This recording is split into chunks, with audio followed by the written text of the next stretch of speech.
All right, well, made some progress here on this thing. So I have this car back in the garage. It looks like a scrape, but that's just the box reflecting. Anyway, this thing's back in the garage. I have the engine somewhat tore apart. Intake manifolds removed, wiring harnesses removed. I just finished pulling the coil packs, checking the spark plugs, turned the motor over a couple of times to make sure everything was good there. It seems pretty solid. The tops of the pistons are all spotless. There's not even any carbon buildup on them. This engine was sold, or was advertised as having 56,000 miles on it. From what I'm seeing, I think I believe that. There's a couple of weird things on this engine that I'm not really sure about. One, this had an EGR delete on it. I don't think that's a factory piece. That looks like something somebody made. Why is that on there? I'm not really sure. I would have thought, well, maybe this has been in a modified car, but it still had the flex plate on it. So, it's right there. So, I'm not really sure. But that was weird. Stuff like this, I'm not really sure what this is. This stuff is really soft and squishy. Why? I don't really know. It seems kind of weird, but so like some work has been done on this thing. I don't know. I'm assuming it was probably just like some shop that needed to fix it. Maybe like the threads got stripped out for the EGR or something. That is not uncommon with Subarus. But either way, everything seems pretty good from what I'm seeing. I don't see anything that would keep me from dropping this in the car. So I was missing these two studs. I found one of them. One of them I knew where it was. It was in my engine block. The other one was missing and I couldn't find it, but thankfully my buddy Curtis was over to help me get this thing prepped tonight, and he spotted it. It was in the hole in the transmission, but it was back leaning up against the axle. So apparently the nut was seized on, the stud came off, and I just never got around to taking the nut off the studs and pulling it out. So thankfully he spotted that, so I don't need to buy those now. I do, however, need to buy a new clutch fork spring. This one is pretty wore out, so lots of wear on that. I wouldn't put this in because this will end up snapping. As thin as that is on the side right there, that's a little problematic. They wear out. That's kind of normal, so I have to get into one of those. I thought the clutch fork came with it, but there wasn't one in here. So, and I always replace these two. They are really thick steel, and you wouldn't think that that would be something that you'd have to replace, but I have seen these crack. A buddy's car had that happen, so I was like, well, whatever, you know, for the 25 bucks or whatever that costs, I'll just grab a new one. And you also replace the pivot ball at the same time. So got a brand new ACT throwout bearing that came with the clutch. I will wipe the excess grease off of there once I have the clutch fork in. Maybe that might actually be the right amount of grease. We'll see. Either way, that's all greased. As soon as I have the spring for the clutch fork, that can go in, and then that will be ready to go. And pretty much as soon as that's done, this engine's ready to go in. I'm gonna pick up some new spark plugs for it. These plugs, they look fine, but it's a Subaru, and why would I not just replace the plugs now rather than have to deal with them later? So we'll pick up some of these here in the next day or two, and that way we've got some fresh plugs in there. They say not to gap the iridiums. I always gap them anyway. Just you have to be really careful because they're brittle, but I still feel like gapping them is better than not gapping them.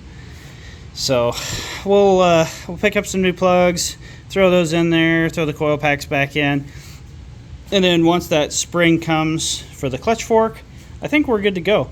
So I've got a brand new ACT clutch here. I don't remember which one. That one. And I think it holds like, I don't know, 400 and something foot-pounds of torque. More than the transmission, I'll tell you that. So, since we still have the 5-speed. That's not a great transmission, but, you know, one thing at a time. I just need to get this thing back on the road. And I was afraid that putting a stock WRX clutch in would slip with the torque from this thing. So, well, we'll take it easy on it. But the stock clutch was more or less wore out. I mean, it's not bad. Like, you can still see where the lines were, but, you know, it was there. It was time. And the throwout bearing was shot, so. New clutch, ACT Streetlight flywheel. I figured as long as I'm losing my turbo, I might as well gain some performance, so fast revving will be really, really awesome with this engine. It should sound absolutely amazing. And, yeah. So hopefully, if I can get that clutch spring, I'm hoping to have this engine in the car this week still. So, and that would be nice because then I will have room in here again. This is a mess. Anyway, we worked on the garage some tonight. Put some shop lights up here. So, if you notice, it's a lot brighter in here now than it has been in past videos. That's why. That's exciting. And yeah, I don't know too much else. That's more or less where we're at on it. I'm trying to not do too much and get overwhelmed. It's really easy to do on something like this. So, you know, I've got so many things that have to be done to make this engine run in this car. It's none of it's a big deal, but it's a lot of small things that are time consuming. So I'm trying to take it one step at a time and not look too far ahead. Once I have this in the car, that'll let me do a lot of small things. I'll pull this power steering pump and that AC compressor off, and my AC compressor and my power steering pump should hopefully bolt straight up to that. And then I'll hook up my heater core hoses with the stock WRX hoses that are there. Stuff like that will be easy to knock out. I can get my clutch put back together. Hopefully, despite sitting like this for 2 years, that'll still be okay. The AC does have a charge on this still. I'll get my pair-in clutch or transmission brace back in. It's laying, yeah, it's laying right there. So put that back there. No, that's not pair-in, that's Torque Solutions. But we'll get that back in, and once I get all that stuff done, the parts pile should start dwindling down a lot. I get the skid out of here, and yeah, I should have a lot more room to move around and work, and a lot more light now. So yeah, it's a mess in here. We're in the thick of it. Stuff's happening, but we're getting there. So as soon as I get the engine in the car, my next steps are going to be sorting out the wiring harness and the fuel rails. These fuel rails, apparently the EZs are returnless, which I had figured out, but I was hoping maybe I could modify these rails so that I could have a return system, but it's not really looking like that's going to be viable. I could drill this and tap it, but I just don't want to take any risks with my fuel system, so I don't know. We may end up buying new fuel rails. I might drill those and just see how much meat is there. If I can tap them for like an NPT thread, I might buy adapter fittings so that I can have a return fuel system, because the WRX uses a return fuel system. So if I can get away with reusing the stock rails modified, I'll do that. If I can't, I'll have to buy some rails, which will add to the expense of the build. And I will also probably have to buy a aftermarket fuel pressure regulator.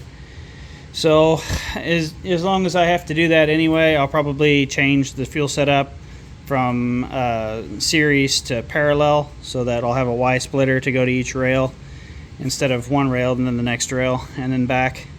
I think that's a little bit better of a setup for these. So we got to do that. Then I need to go through my wiring harnesses, and I don't have to, but I'm probably going to take and go through the bulkhead connectors on these, write down notes of what every single pin does and what the pinouts are, what the differences between the two harnesses pinouts are between the WRX and the EZ30.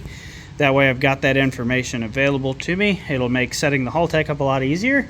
And then I need to get my 14.7 Solutions Haltech adapter ordered so that I can get the ECU in the car.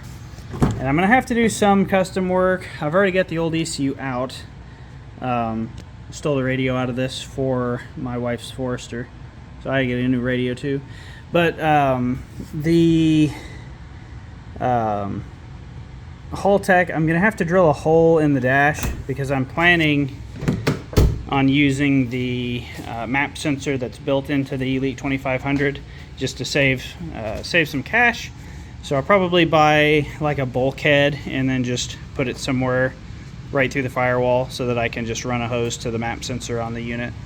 Shouldn't be a big deal, and that should save me, you know, I don't know, $100 plus some wiring. Like, I'll leave some stuff open on the Haltech for other stuff. I'm not really sure what all I can do with the stock stuff in this car just yet, but I would really like, since this car has ABS, I know that the Haltech lets you run motorsports grade traction control, so I'm really hoping I can do that. That would be pretty cool, I think. And then I've also got the traction control turn off button. Like, there's a bunch of stuff like that that I would like to try to make like retain and keep working. I'm not really sure how the drive lines are handled from a ECU standpoint. This car has open diffs front and rear, but the factory setup for this, the rear is like a fake LSD. It uses the brakes to control slip. So I don't know if I'm going to lose that. I'm not really sure what system handles that. There's a lot of things that I'm really not sure on electronically with this thing, but we'll figure it out as we go. So yeah, that's kind of where we're at. Just figuring stuff out as we go along here. I mean, when you're running a Haltech, there's not a ton to really worry about. I mean, it's gonna work. It's just what all, you know, OEM stuff am I gonna lose? I'm somewhat worried about the ECU talking to the body ECU. There's a body control unit on this that takes care of a bunch of stuff like lights and whatnot, and it's CAN bus, and it talks to the engine ECU.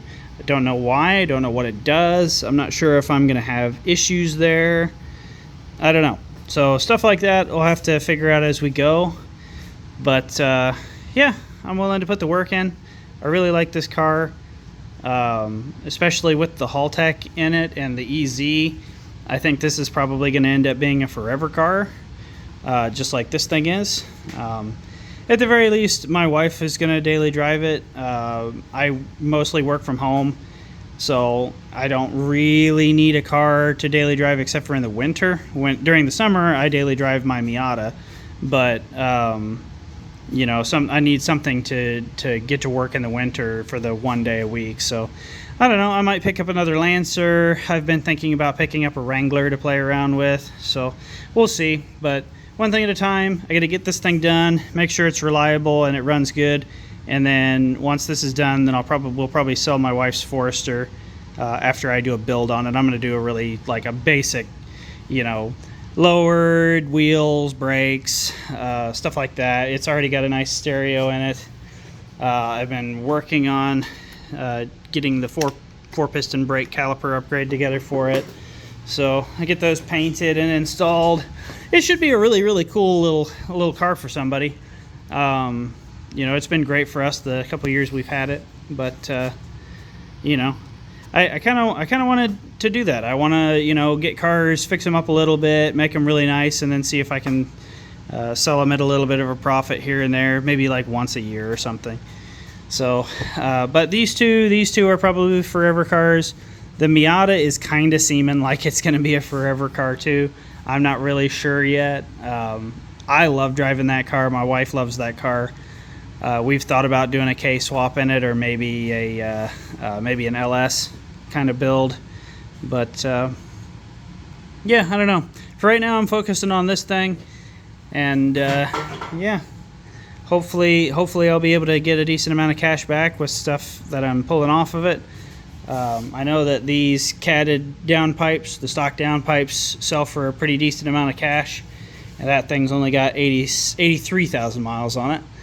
And then I've got the access port that's married to the ECU still. I'll probably just sell all of that stuff as a set. It's got old firmware on it, and I've actually got a copy of Access Tuner Race 2 from before they stopped allowing people to just download that. So I'll probably sell all of that stuff as a set, and hopefully that'll get me a couple $100 back. So then I can start, you know, paying for some of the stuff that I've bought with it. So that'll be nice. But yeah, so I guess if any of you guys are interested in any of that stuff, hit me up. But otherwise, this is where we're at, and hopefully I'll have another upgrade or update for you guys here in just a couple of days, and that will be in there. All right, we'll see you guys next time.